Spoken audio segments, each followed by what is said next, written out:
इतिहास को थोड़ा बच्चों इस रूप में समझने की एक जरूरत पड़ती है कि हाँ उससे हम लोग क्या देखिए कि कैसे वहां से जो रवाना हुए थे शिकागो के लिए।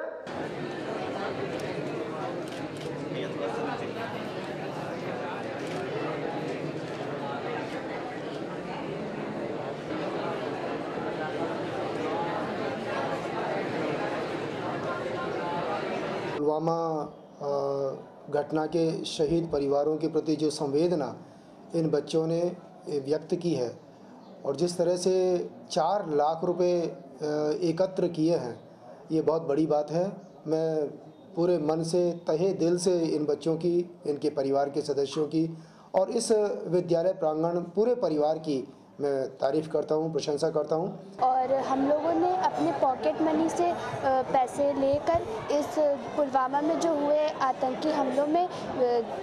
अपनी सहयोग राशि दी है और हम चाहते हैं कि ये सहयोग राशि उन लोग के पूरे काम आए। और अभी हम लोगों ने अपनी पॉकेट मनी जो पैसा दिया है देश के जवानों के लिए, उनके शहादत को नमन करते हुए उनको जो सांत्वनाएँ दी हैं, अभी हमारे लिए इतना पर्याप्त तो नहीं कह सकते, लेकिन जिस एज ग्रुप में हम हैं उसके लिए काफ़ी है।